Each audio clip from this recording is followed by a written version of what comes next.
Hi there, and welcome to the first edition of That FGN Show, or Fuggin' for short. I'm Despy, short for Desperado, your host. Now, here at the Fatherhood Galactic News, we try to bring you the stories that matter. Life out in the black, systems in turmoil, new and exotic species, and even some slice of life. In the system of V491 Persei, the LHS 1681 Confederacy and the Indozan State Incorporated are going to war again over the proper placement of the salad fork at a dignitary meeting. Apparently, the Indozan delegation placed their salad forks to the right of the steak forks. The LHS Confederacy said that this was 3 centimeters too far, and there was no way for them to find a peaceful solution. Talks broke down after the main course. So watch out if you're flying around the V491 Persei area, or have business on settlements there. Moving on. In the Ross 346 system, the Fatherhood had civil unrest and pirate attacks back to back. The pirate attack caused civil unrest, which caused pirate attacks, which caused civil unrest.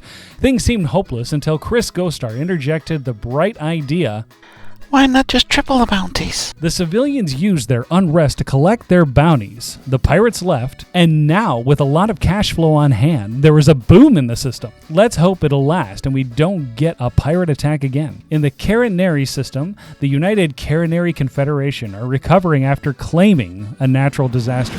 But I'll let you decide. His name was Fox McFoe, and he convinced a larger group of people that he could make them rich by converting hydrogen peroxide into bertrandite. No system in the bubble produces hydrogen peroxide. McFoe convinced people that when an anaconda gets to Elion Terminal, they will get their full supply.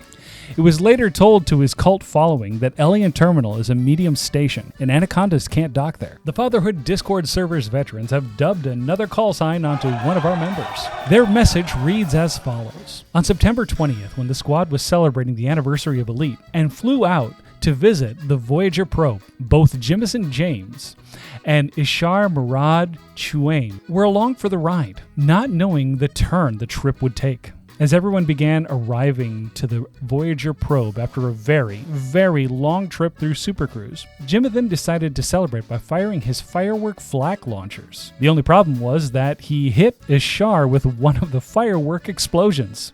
Despite the minimum damage, Ishar's crime reporting computer registered enough of a threat to call the system security for aid, who miraculously just happened to be in the area. They jumped in almost immediately, causing the whole group to scatter and escape to safety of Supercruise, just as they were lining up for the perfect camera angle for a group shot. Despite the arrival of the police, all in attendance managed to make it back to the probe after letting the cops wander off and hunt for Jimothan, and got a lovely screenshot after all. The vets here have come together and decided this story is befitting a call sign. They have voted thusly and have painted Firecracker on the back of Jimothan's helmet while he wasn't looking. Congratulations, Commander Jimothan Firecracker, on your new call sign. Up next, we have our special program. Today, we have an intern out on assignment learning the ins and outs of what goes into core mining. Isn't that right, Spanky? That's Spitanic, sir. My apologies, Spanktastic. Spitanic. Spidantic? You know what? Spanky is good. You see, I knew I was right, Spanky. How's he doing out there, Hausenberger? Little wet behind the ears, but we'll manage. Now make sure that Prospector is working right. Do you know how to run the seismic charge launchers and set the charges? Yes. Which ones were they again? 13, 14, and 15. Just look for the bright yeller ones out there and set them charges. 3 should do you just fine. Now, I'll be right back. I got a T9 filled to the brim with bio-waste and about to go toxic. Oh my goodness. Are you okay there, Spanky? Not really. I think Howie's got into some synthetic meat that went rancid. Successful. I'm gonna go put on my helmet and get this over with. There's one. Bright yellow and everything. Just gonna set the charges.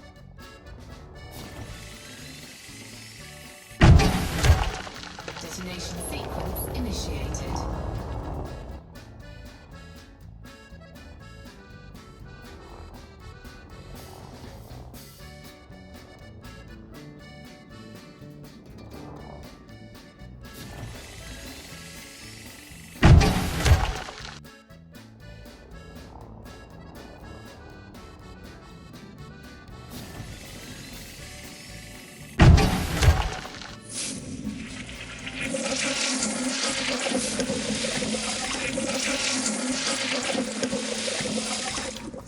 Twice for good measure to take a little pressure off that septic system. Huh, that's weird. I hear the notification for the charges, but I don't see the blinking lights. What blinking lights? The ones on the charges attached to the asteroid. There weren't any. Well, you did charge certain, fortin, and fitting, like I said, right? You said 30, 40, and 50. We at home heard him, Spanky. He said 13, 14, 15. Well, where is that sound coming from? Uh-oh. Well, for some reason, our feed was cut. But we'll get back to Spanky and his core mining adventure. With that said, we'd like to take a moment to tell everybody about the FGN Special Helper Internship Training. If you know someone who is interested, put in an application through Galnet right away. We'd like to thank you for joining us for another episode of the FGN Show. Until next time, I'm Despy signing off.